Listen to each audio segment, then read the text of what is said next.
देखिए, जहाँ पे आज़ादी होती है जैसे भारत है, तो वहाँ पे लोग उस आज़ादी को रिस्पेक्ट नहीं करते। वो कोई भी धर्म का आदमी हो, मैं सिर्फ़ मुसलमानों की बात नहीं कर रहा, कोई भी हो, जो मुफ़्त में मिली चीज़ होती है ना, हमारे लिए तो मुफ़्त की है, वो तो हमारे बाप-दादा थे जिन्होंने खून बहाया, जान दी, हमें तो मुफ़्त में मिली है। वो तो फ़ौजी है जो सरहद पे जान दे रहा है अपनी, हमारी आज़ादी के लिए, वो खून बहा रहा है। बाकी लोग तो अपने-अपने वे में इकोनॉमी में, देश में कंट्रीब्यूट कर रहे हैं, लेकिन जो सैक्रिफाइस वाली बात है, वो तो कम लोगों ने करी ना, तो उसको हम फॉर ग्रांटेड ले रहे हैं। ये जो लड़ाई है ईरान की, ये हिजाब की नहीं है। हिजाब एक ट्रिगर था, उस लड़की की अफ़सोसनाक मौत जो थी आरज़ू जी, वो एक ट्रिगर थी। But this entire scenario, which is almost like a civil war in Iran, has very little to do with hijab. देखिए, ईरानी लोग जो हैं, वो आज का सिविलाइज़ेशन नहीं है। ये सिविलाइज़ेशन हज़ारों साल पुराना है। जब किंग साइरस और किंग ज़र्क्सिस हुआ करते थे, उनके भी पहले का है। तो दिस प्रीडेट्स इस्लाम। जो इरानियन सिविलाइज़ेशन है, वो इस्लाम के पहले का है। तो और ये उस वक़्त का है जब आप ये लगा लीजिए जब during the times of Alexander the Great, इस पूरे खित्ते में this was a civilised place. और तो कहने की बात ये है कि उन लोगों का एक ख़ास माइंडसेट है। 1979 जब रिवॉल्यूशन हुई थी, उसके पहले बड़ा मॉडर्न मुल्क हुआ करता था, वहाँ के लोग मॉडर्न विचारधारा के हैं, मॉडर्न सोच के हैं, मॉडर्न ज़हनियत रखते हैं। लेकिन फिर वो मौलाना मौलवी आए और उन्होंने सबको फिर मार-पीट शुरू करी। 1979 में रिवॉल्यूशन हुई थी ईरान में, आपको पता ही है बेहतर मुझसे। तो ये सब हुआ और फिर ईरानी लोग ऐसा पसंद भी नहीं करते, तो वो जो हैं, वो लड़कियाँ जो हैं, वो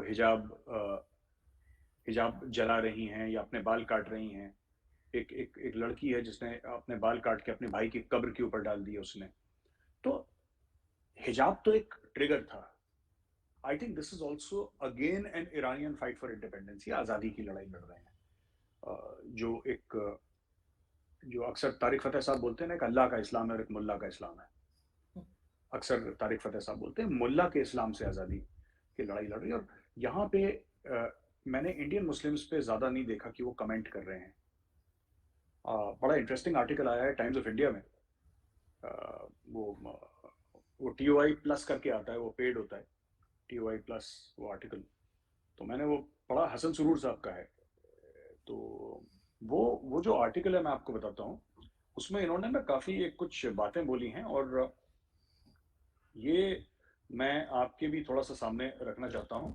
why it is time to delink hijab from Islam. और ये हसन सुरूर साहब हैं और इनकी ओपनिंग लाइन्स क्या हैं, बड़ी इंटरेस्टिंग हैं आरज़ू जी। Indian Muslims and liberals who are staying mum about the anti-hijab protests in Iran are making the mistake of viewing a secular struggle for rights through a religious prism. एक जो secular struggle है Iran में, अपनी इज्जत का, अपनी आबरू का, अपनी अपनी आज़ादी का, उसको एक रिलीजियस प्रिज्म से देख रहे हैं। तो यहाँ पे कई ऐसे लोग हैं, ये हसन सुरूर साहब का आर्टिकल ये कहता है कि यहाँ पे भारत में कई मुसलमान हैं जो कहते हैं कि नहीं, वो ईरान की जो औरतें कर रही हैं गलत है और औरत को हिजाब में ही रहना चाहिए, क्योंकि यहाँ पे भी मौलवी मौलाना रिलीजियस लीडर्स यही स्टोरी सुनाते रहते हैं उनको। तो ये चल रहा है यहाँ पे, which is very sad because I think और इंडिया में भी जो लोग कह रहे हैं ना कि आपने हिजाब मना करा, हिजाब किसी को मना नहीं करा आरजू जी। भारत क्यों किसी को मना करेगा? हम कह रहे हैं स्कूल में मत पहनो, हम कह रहे हैं जो यूनिवर्सिटी है वहां पे मत पहनो। आपको घर में पहनना है, आपको शॉपिंग मॉल में पहनना है, आपको दफ्तर में पहनना है, आपको कहीं पर पहनना है पहनिए, आपका मामला, आपका पर्सनल मामला है। बट एक यूनिफॉर्म होती है ना, कल कोई कुछ पहनेगा, कल कोई कुछ पहनेगा। तो फिर पूरा मकसद क्या है किसी का भी स्कूल आने का या यूनिवर्सिटी जाने का, कि सब बच्चे बराबर हैं। ये बराबरी का जो इक्वालिटी का मकसद है, ये डिफीट होता है, वरना क्या है।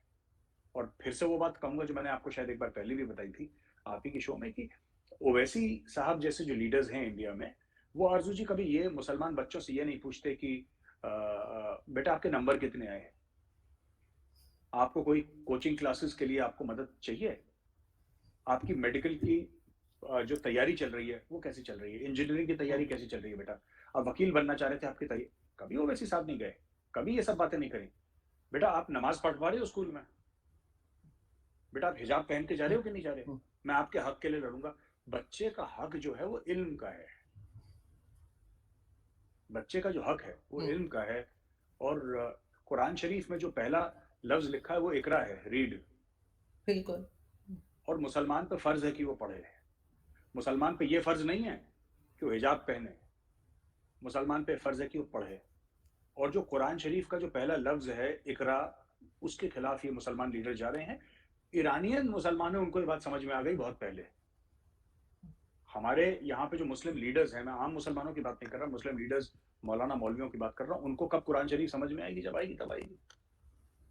आरज़ू जी, ऐसा है ना कि यहाँ पे मुसलमानों को जो उनके लीडर हैं, जो मौलवी मौलाना हैं, उन्होंने कभी भी मुसलमानों की तरक्की के बारे में बात नहीं करी। कभी ये नहीं बोला कि पढ़ाई क्या है, नौकरियों के बारे में, ये कभी मुद्दा रेज़ नहीं करा। उनका सिर्फ़ ये था कि हज हज चले जाओ, 50% डिस्काउंट दे देगी सरकार, और वक्फ बोर्ड ने इतनी ज़मीन और घेर ली है। वो यही है, इनके इनके 2-3 मसले हैं, पैसे का, ज़मीन का, और डायरेक्टली इस्लाम की जो रसूमात हैं, उनका। इस्लाम की रूह से इनका कोई लेना-देना है नहीं। यहाँ के जो मौलवी मौलाना ज़्यादातर हैं, सबकी बात नहीं कर रहा। इनकी इस्लाम की जो रूह है, उससे कोई लेना-देना नहीं है। और पाकिस्तान में भी यही है कि इस्लाम की रूह से कोई लेना-देना नहीं है, और लोग अपने हिसाब से इस्लाम का चूरन खिलाते हैं सबको, तो भारत में भी यही चीज़ है। तो उन बच्चों को देखिए, उन बच्चों का करियर खराब हो जाएगा। क्योंकि उन बच्चों को ये बोल दिया अब जाके कि तुम बहुत बड़े नेता बन गए बेटा, तुम बहुत बड़े लीडर बन गए, और अगले एमएलए तुम ही बनोगे। और आप पूरी उस मुसलमान कौम को कहाँ ले जा रहे हैं आप? They should take Muslim students towards science, towards maths. ये तरक्की का रास्ता है। ये तरक्की का रास्ता नहीं कि बेटा आपने हिजाब पहना कि नहीं पहना। और नहीं पहना उसने हिजाब, तो क्या हो गया? या तो कोई मुझे ये समझा दे कि कुरान शरीफ में ये लिखा है और यहाँ पे ये फर्ज है। जैसे कहते हैं सिखों की पगड़ी, सरदारों की पगड़ी, सरदारों की पगड़ी फर्ज है। सरदारों की जो पगड़ी है, सरदारों पे फर्ज है, पर हिजाब फर्ज नहीं है। और यही चीज़ मैं नाम नहीं लेना चाहूँगा कि जब इंडिया में ये हिजाब की चीज़ ने तूल पकड़ा था, हवा पकड़ी थी, तो पाकिस्तान की लेडी एंकर्स हिजाब को सपोर्ट कर रही थी, और एक पाकिस्तानी लेडी एंकर ने खुद हिजाब नहीं पहना था। एक ने नहीं पहना था।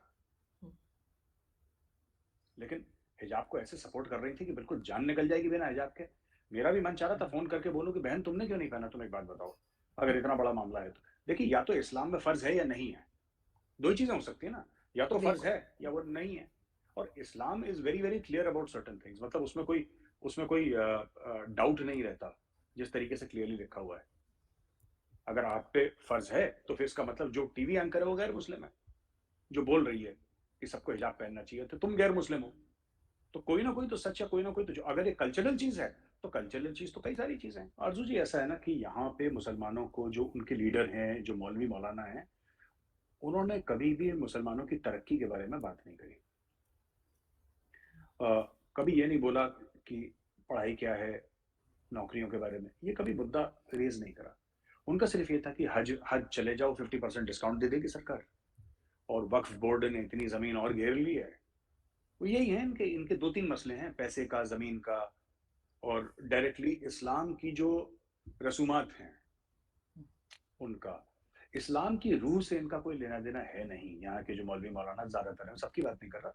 इनकी इस्लाम की जो रूह है, उससे कोई लेना-देना नहीं है। और पाकिस्तान में भी यही है कि इस्लाम की रूह से कोई लेना-देना नहीं है, और लोग अपने हिसाब से इस्लाम का चूरन खिलाते हैं सबको, तो भारत में भी यही चीज़ है।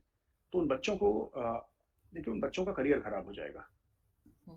क्योंकि उन बच्चों को ये बोल दिया अब जाके कि तुम बहुत बड़े नेता बन गए बेटा, तुम बहुत बड़े लीडर बन गए, और अगले एमएलए तुम ही बनोगे। और आप पूरी उस मुसलमान कौम को कहाँ ले जा रहे हैं आप? They should take Muslim students towards science, towards maths. ये तरक्की का रास्ता है। ये तरक्की का रास्ता नहीं कि बेटा आपने हिजाब पहना कि नहीं पहना। और नहीं पहना उसने हिजाब, तो क्या हो गया? या तो कोई मुझे ये समझा दे कि कुरान शरीफ में ये लिखा है और यहाँ पे ये फर्ज है। जैसे कहते हैं सिखों की पगड़ी, सरदारों की पगड़ी, सरदारों की पगड़ी फर्ज है। सरदारों की जो पगड़ी है, सरदारों पे फर्ज है, पर हिजाब फर्ज नहीं है।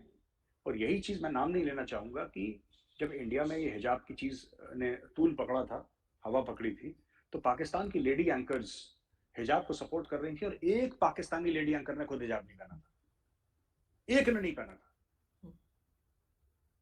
लेकिन हिजाब को ऐसे सपोर्ट कर रही थी कि बिल्कुल जान निकल जाएगी बिना हिजाब के। मेरा भी मन चाह रहा था फ़ोन करके बोलूँ कि बहन तुमने क्यों नहीं पहना? तुम एक बात बताओ, अगर इतना बड़ा मामला है तो। देखिए, या तो इस्लाम में फ़र्ज़ है या नहीं है। 2 ही चीज़ें हो सकती है ना, या तो फ़र्ज़ बिल्कुल। है या वो नहीं है। और Islam is very, very clear about certain things, मतलब उसमें कोई डाउट नहीं रहता, जिस तरीके से क्लियरली लिखा हुआ है। अगर आप पे फर्ज है तो फिर इसका मतलब जो टीवी एंकर है वो गैर मुस्लिम है, जो बोल रही है कि सबको हिजाब पहनना चाहिए, तो तुम गैर मुस्लिम हो। तो कोई ना कोई तो सच है, कोई ना कोई तो जो, अगर ये कल्चरल चीज है तो कल्चरल चीज तो कई सारी चीजें हैं।